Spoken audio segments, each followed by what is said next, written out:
Shalom, selamat malam Bapak Ibu Saudara yang dikasihi Tuhan Yesus Kristus. Selamat berjumpa dalam renungan pada malam hari ini. Salam sejahtera buat saudara semua dimanapun saudara berada. Damai dan sukacita oleh Roh Kudus melimpah senantiasa dalam hati dan kehidupan saudara semua. Sebelum kita mendengarkan renungan firman Tuhan, mari kita berdoa.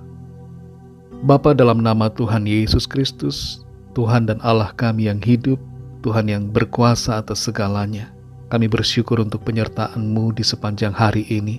Tuhan sudah menolong kami dalam segala tugas dan tanggung jawab kami. Pada saat ini kami mau mendengar sabda kebenaran firman-Mu. Urapi kami Tuhan, supaya kami mengerti dan taat melakukan setiap kehendak-Mu. Dalam nama Tuhan Yesus kami berdoa. Haleluya. Amin. Saudara yang dikasihi Tuhan, ayat renungan kita pada saat ini terdapat dalam kitab 1 Tawarik pasal 19 ayat 7-8. Tertulis demikian. Mereka menyewa 32.000 kereta serta raja negeri Maaka dengan tentaranya yang datang berkemah dekat Medeba. Juga Bani Amon itu berkumpul dari kota-kota mereka dan datang untuk berperang.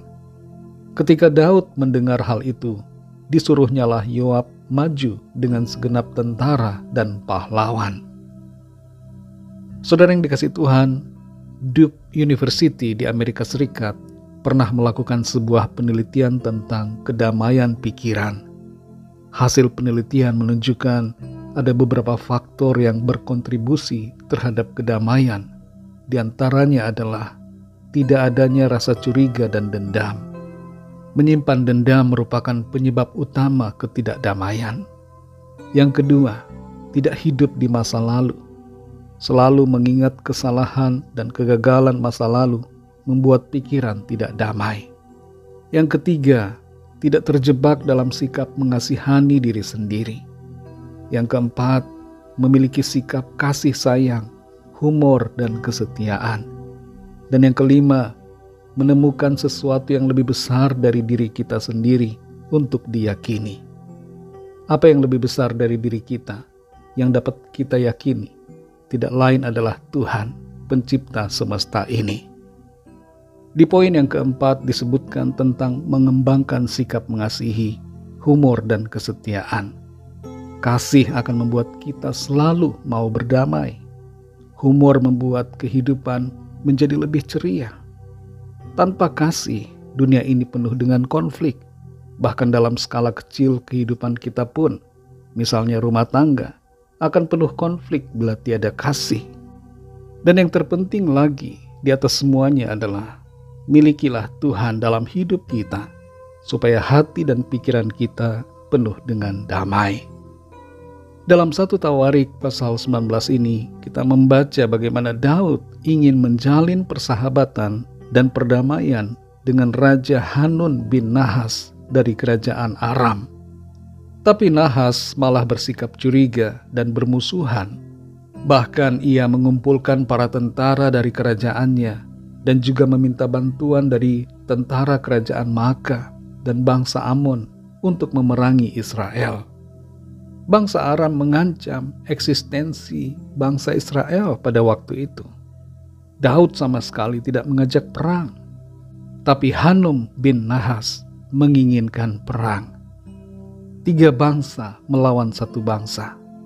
Menghadapi ancaman seperti itu, Daud terpaksa harus menghadapinya.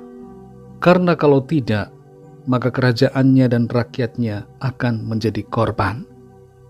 Kita baca dalam ayat-ayat ini bahwa dalam peperangan itu, Daud mengalami kemenangan. Saudara yang dikasihi Tuhan, apa yang menjadi rema dari ayat-ayat ini adalah bahwa kita perlu selalu berusaha untuk hidup damai dengan semua orang. Dalam Roma 12 ayat 18 tertulis, sedapat-dapatnya, kalau hal itu bergantung padamu, hiduplah dalam perdamaian dengan semua orang. Jangan kita cari musuh, saudara, tapi ciptakanlah sahabat. Memang tidak dapat dipungkiri bahwa ada saja orang-orang yang tidak mau berdamai dengan kita, tapi maunya bermusuhan dan berkonflik. Kita ingin damai, tapi orang lain ingin permusuhan. Tentunya kita tidak perlu mengikuti secara literal apa yang terjadi di dalam ayat ini. Kita perlu meneladani Kristus yang mengajar kita untuk berdamai dan mengasihi musuh. Dalam situasi di mana eksistensi kita terancam, kita perlu bersuara dan membela diri dengan cara-cara yang benar dan yang tidak melawan hukum. Di kantor, dalam masyarakat, di lingkungan pergaulan ataupun pelayanan, kita perlu berani untuk menyuarakan kebenaran dan keadilan agar orang lain tidak semena-mena dan berbuat semaunya. Saudara yang dikasihi Tuhan, mulailah dari dalam keluarga kita masing-masing. Usahakan damai selalu ada di antara anggota keluarga, antara suami dan istri, antara orang tua dan anak. Jangan ciptakan permusuhan, sebab konflik hanya akan merusak suasana damai dan sukacita. Kembangkanlah hidup damai dengan semua orang di sekitar kita, agar situasi hidup menjadi indah. Tuhan Yesus akan menolong kita. Mari kita berdoa. Bapa Sorgawi, Bapa dalam nama Tuhan Yesus Kristus, kami bersyukur untuk berkat firman Tuhan yang sudah kami dengar, yang mengajarkan kami untuk memiliki sikap hidup damai, berdamai dengan semua orang, dan selalu mengusahakan perdamaian.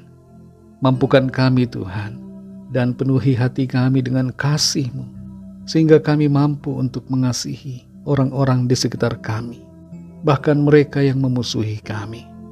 Terima kasih Tuhan. Berkati kami di sepanjang malam ini dalam istirahat kami. Lindungilah kami Tuhan dengan kuasa dan kasih-Mu. Kami berdoa membawa setiap pergumulan kami ke dalam tangan Tuhan. Yang sakit Tuhan sembuhkan, kesembuhan dan kesehatan Tuhan berikan.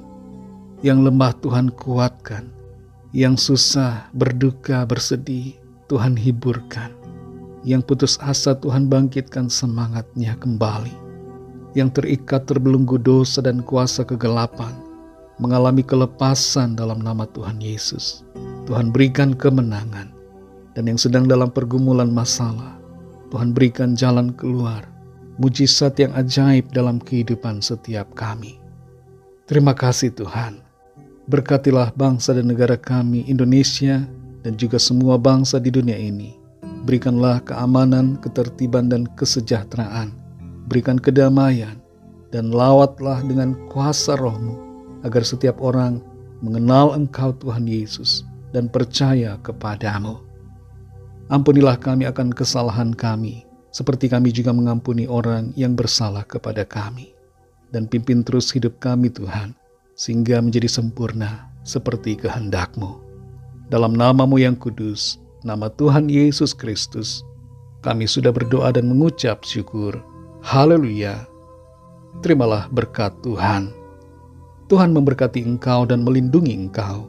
Tuhan menyinari engkau dengan wajah-Nya dan memberikan kasih karunia. Tuhan menghadapkan wajah-Nya kepadamu dan memberikan damai sejahtera. Berkat anugerah dari Bapa Sorgawi, kasih karunia dari Tuhan Yesus Kristus, dalam persekutuan dengan Roh Kudus, menyertai kita semua, sekarang ini dan sampai selama-lamanya. Dalam berkat nama Tuhan Yesus Kristus. Haleluya. Amin.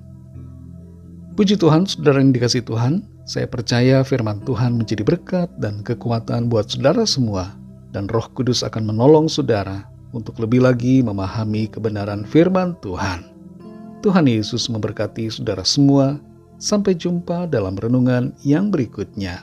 Haleluya.